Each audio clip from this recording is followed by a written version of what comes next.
Hello everyone, permanent makeup ये term आपने ज़रूर सुना होगा, अपने फ्रेंड से सुना होगा या किसी ने आपको इस चीज़ के बारे में बताया होगा। और बहुत सारे क्वेश्चंस हमारे इस दिमाग में घूमते रहते हैं कि ये है क्या, किसको कराना चाहिए और क्या ये एक्चुअली परमानेंट है, बोलने के लिए है या एक्चुअली परमानेंट है, और बहुत सारे प्रोसीजर्स कैसे होते हैं, कहाँ यूज़ होता है, कैसे यूज़ होता है, किसको कराना चाहिए। तो आज हम बात करने वाले हैं परमानेंट मेकअप के बारे में। पूरा डिटेल में मैं वीडियो बना रही हूँ, आपको एक एक चीज़ समझाऊंगी कि कैसे आपको चूज़ करना चाहिए परमानेंट मेकअप के बारे में और इसके इफ़ेक्ट्स एंड साइड इफ़ेक्ट्स क्या होते हैं। तो मेक श्योर कि आप लास्ट तक इस वीडियो को देखें।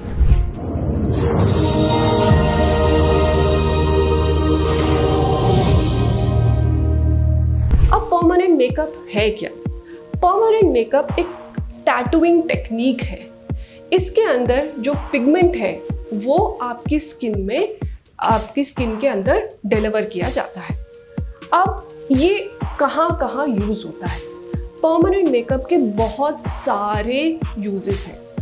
एक्चुअली कहा जाए तो ये परमानेंट नहीं है, इसे सेमी परमानेंट मेकअप कहना ज़्यादा बेटर होगा, क्योंकि ये नहीं है कि आपने एक बार करा लिया तो ये ज़िंदगी भर के लिए है, ये धीरे धीरे फेड भी होता है। इसीलिए मेरे टर्म्स में मैं इसे, जो मेरे पास पेशेंट आते हैं उनको समझाने के लिए ये बताती हूँ कि ये सेमी परमानेंट है, something which is going to last for some time and then fade हो जाएगा। तो किसको ये कराना चाहिए? उन लोगों को जिनकी लाइफ में बहुत भाग दौड़ है, जिनके पास टाइम नहीं है सुबह आईब्रो पेंसिल से अपनी आईब्रोज को शेप करने का, डार्क करने का।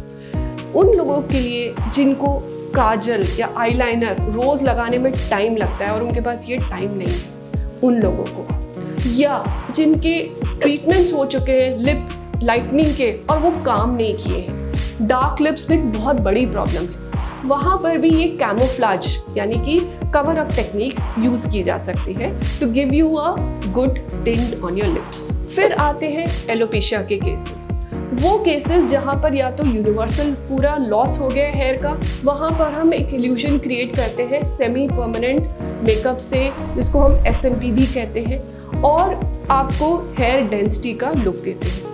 उन लोगों के लिए भी यूज़ होता है जिनकी डेंसिटी कम हो गई है और सारे ट्रीटमेंट्स फेल हो गए हैं, वहाँ पर भी इस टेक्निक से आपको एक इल्यूजन क्रिएट करते हैं इंक्रीज डेंसिटी का। फिर आते हैं वो पेशेंट्स जहाँ पर कोई मेडिकल कंडीशन है, कैंसर कीमोथेरेपी के बाद अगर आपके आईब्रोज चले गए हैं, बर्न विक्टिम्स जिसके आईब्रोज चले गए हैं, या कोई ल्यूकोडर्मा पैचेस हैं, वो भी इस टेक्निक से कवर अप हो जाते हैं। तो ये सारे ही कंडीशंस में आप सेमी परमानेंट मेकअप करा सकते हो। अब ये कितने दिन लास्ट करता है? ये लास्ट करने का जो इशू है वो डिपेंड करता है कौन से एरिया पे किया जा रहा है।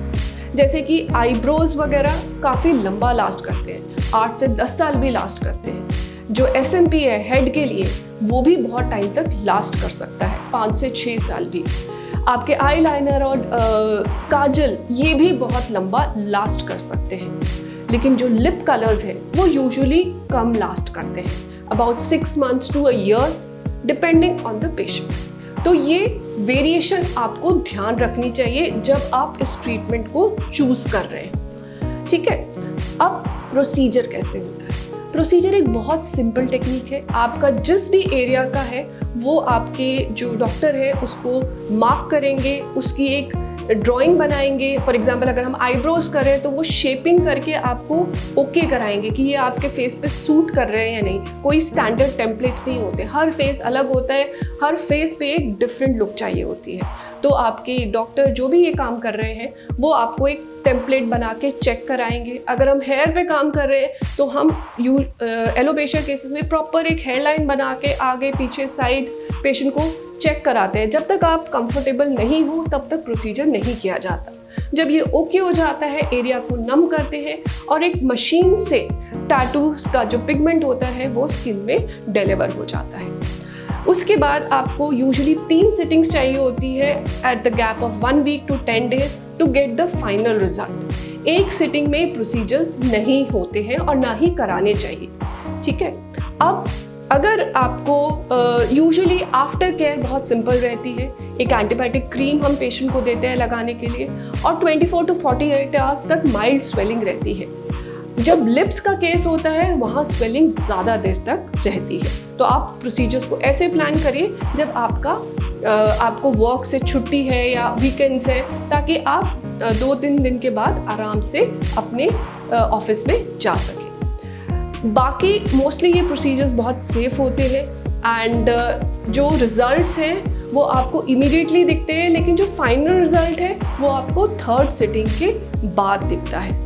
कुछ प्रिकॉशंस जो यहाँ लेनी चाहिए, मेक श्योर कि आपके जो नीडल्स यूज़ हो रहे हैं वो आपके सामने ओपन किए जाए। नीडल से बहुत सारे इन्फेक्शंस फैलते हैं, सो नीडल बहुत क्रूशल है कि आपके लिए क्लीन नीडल यूज़ हो, आपके लिए स्टरलाइज्ड नीडल यूज़ हो, जो इक्विपमेंट यूज़ हो रहा है वो स्टरलाइज्ड हो, जो डॉक्टर आपका ये काम कर रहा है उसकी ये एक्सपर्टीज़ हो। अगर इन सारी चीज़ों का हम ध्यान रखेंगे तो रिजल्ट्स डेफिनेटली अच्छे ही आएंगे। अब ये इन्फॉर्मेशन के साथ आई होप आपके परमानेंट मेकअप यानी कि सेमी परमानेंट मेकअप के most of the questions answer हो गए होंगे। फिर भी अगर कुछ क्वेरीज हैं, I will be very happy to answer them. तो अपने कमेंट्स अपने इनबॉक्स में डालिए and we will get back to you with the right answers. Thank you so much for your time. Till the next time, stay healthy and stay safe.